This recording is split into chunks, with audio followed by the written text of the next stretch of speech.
Halo, Assalamualaikum warahmatullahi wabarakatuh. Selamat pagi anak-anak, selamat pagi ayah bunda. Untuk pembelajaran kelas 4 SD, tema 6, cita-citaku, subtema 2, hebat cita-citaku, pembelajaran 4. Sebelum dimulai, ayo anak-anak persiapkan peralatan tulisnya. Dan jangan lupa cuci tangan di air yang mengalir. Yuk kita mulai pembelajaran hari ini. Bismillahirrahmanirrahim. Tujuan pembelajaran kita pertama, melalui kegiatan mencari tahu tentang kegiatan-kegiatan yang dilakukan temannya. Siswa mampu mengidentifikasi keragaman kegiatan orang-orang di sekitarnya dengan tepat. Yang kedua, melalui kegiatan membuat kesimpulan dari kegiatan bertanya. Siswa mampu menjelaskan hasil identifikasi keragaman kegiatan orang-orang yang ada di lingkungan sekitarnya dengan benar. Yang ketiga, melalui kegiatan mencermati puisi yang dibacakan temannya dan menuliskan makna tiap baitnya. Siswa mampu menjelaskan makna puisi dengan benar. Yang keempat, melalui kegiatan mencari informasi dan berdiskusi, siswa mampu mengidentifikasi hubungan karakteristik ruang dengan sumber daya alam yang ada di lingkungannya. Tema 6, subtema 2, pembelajaran 4. Yang pertama, IPS. Yang kedua, pembelajaran PPKN. Yang ketiga, pembelajaran bahasa Indonesia. Yuk kita mulai pembelajaran hari ini. Kita masuk pembelajaran pertama, IPS.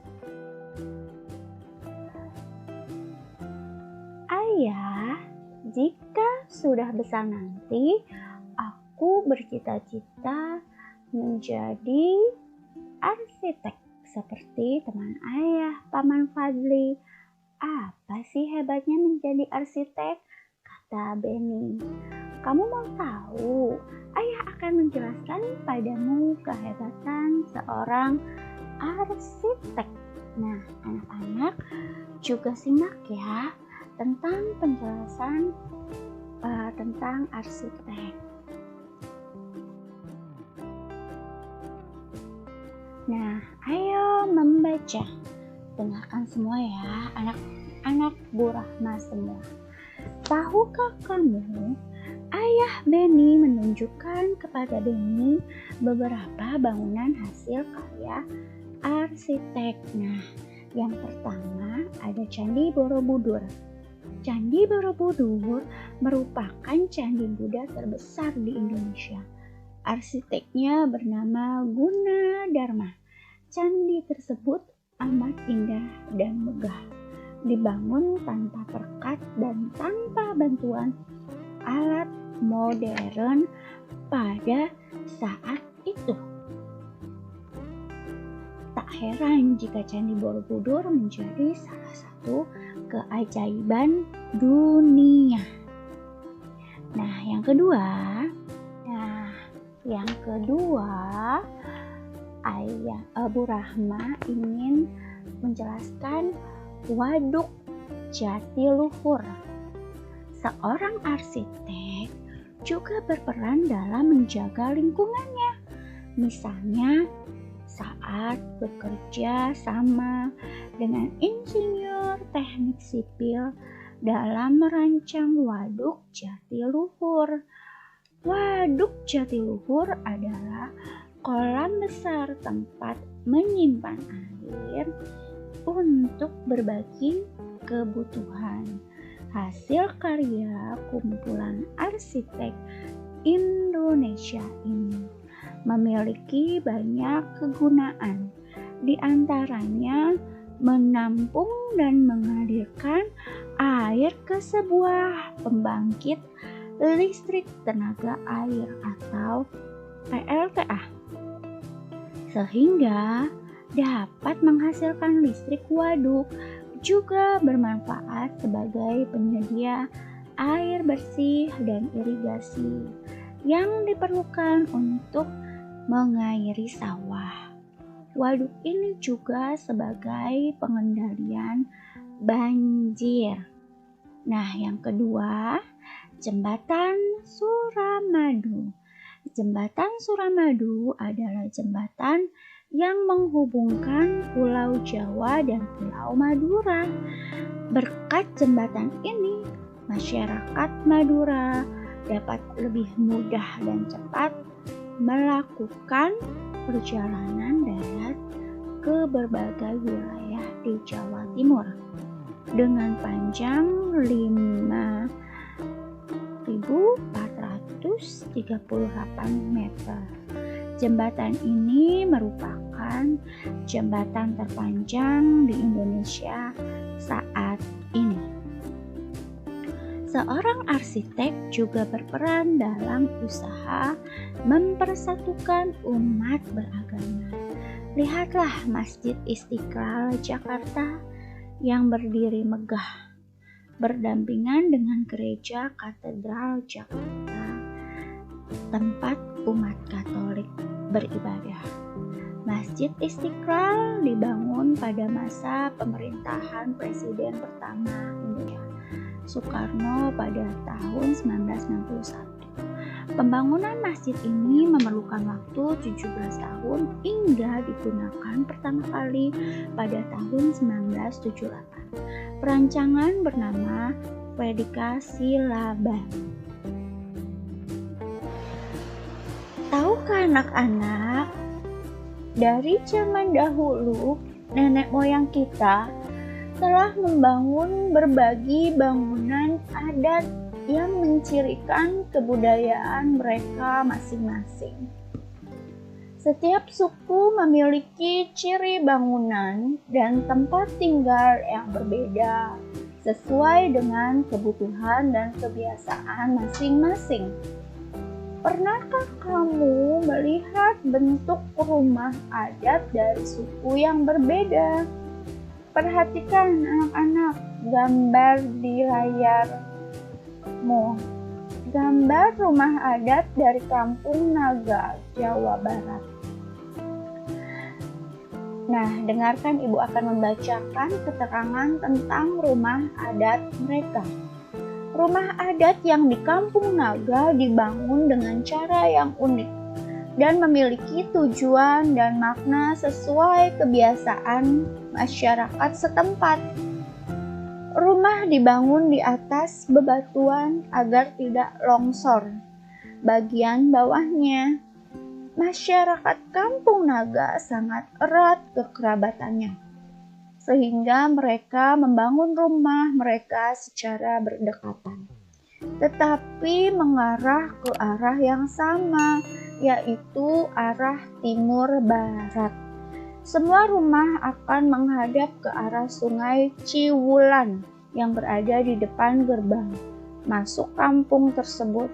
Semua bahan bangunan dibuat dari bahan-bahan alami seperti bambu dan dedaunan, karena kehidupan masyarakatnya sangat dekat dengan alam.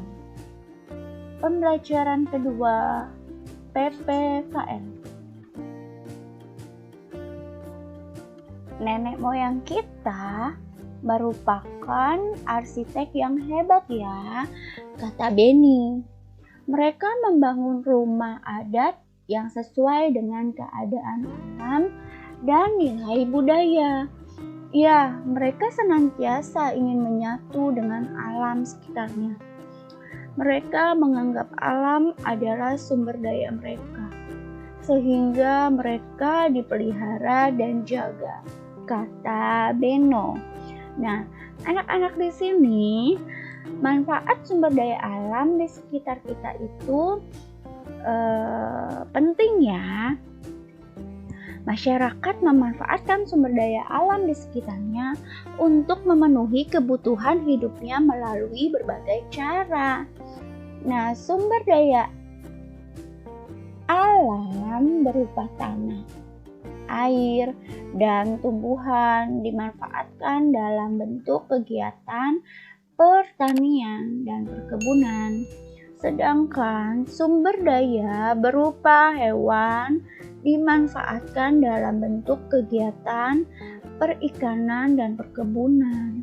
Kegiatan-kegiatan lain seperti perindustrian dan kerajinan merupakan kegiatan pemanfaatan sumber daya alam lanjutan setelah pertanian, perkebunan, peternakan, dan perikanan. Oleh karenanya, kamu dapat mengetahui sumber daya alam di sekitarmu dan cara pemanfaatan dengan mengetahui pekerjaan orang-orang yang di sekitarmu. Pembelajaran ketiga, bahasa Indonesia. Nah, anak-anak, pembelajaran kali ini bahasa Indonesia, Ibu akan membacakan karya Lani untuk Beni, Made, dan Siti, kawan sejati. Nanti anak-anak bisa nih isi di bawah berikut ini. Kamu bisa bertanggapan dengan bahasamu sendiri, anak-anak ya. Kawan sejati. Wahai sejatiku, kamu selalu bermain bersamaku, selalu menemaniku mengerjakan sekolahku, selalu saat aku pilu. Wahai kawan sejati, walau kita suku dan agama, kau selalu mengingatkanku untuk dan mengucapkan saat hari raya. Wahai kawanku, tak akan pernah ku lupa kita akan selalu bersama-sama untuk meraih Nah, anak-anak, Bu Rahma bacanya ada titik-titiknya nih. Nanti anak-anak di rumah bisa menanggapi isian dari kata titik-titik itu ya, dengan kata yang tepat, dan diskusikan kepada kedua orang tuamu ya anak-anak ya di rumah. Oke, penjelasan Bu Rahma kali ini cukup jelas ya, dari pembelajaran 1 IPS, kedua PPKN, ketiga bahasa Indonesia. Nah, kita memasuki tugas tema. Tugas tema 6, subtema 2, pembelajaran 4. Yuk anak-anak, simak tugas tema kali ini ya.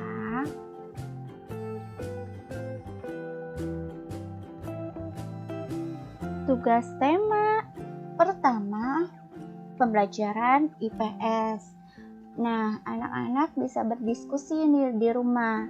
Lengkapi diagram berikut ini dengan menggunakan berbagai sumber informasi yang kamu miliki. Yang pertama, kehebatan lain seorang arsitek. Yang kedua, jenjang pendidikan apa saja yang harus ditempuh untuk menjadi seorang arsitek. Yang ketiga, keterampilan apa yang harus dimiliki seorang arsitek. Diskusikan kepada kedua orang tuamu ya anak-anak ya. tugas pembelajaran kedua PPKN. Nah, kamu bisa berdiskusi kembali kepada kedua orang tuamu. Ayo mencoba bersama kedua orang tuamu di rumah. Yang pertama itu, kamu bisa berbuat kelompok terdiri atas 3 orang siswa. Tapi karena masa pandemi, bersama ayah bundamu. Nah, kamu dapat bekerja sama dalam kelompok tersebut pada kegiatan menentukan 2 suku asal dari orang-orang sekitarmu, bisa orang tuamu atau temanmu. Yang kedua, carilah informasi tentang rumah adat dari suku tersebut. Yang keempat, carilah informasi tentang kegunaan dan cara masyarakat menggunakan rumah adat mereka. Yang kelima, bandingkan keterangan yang kamu peroleh di antara keduanya.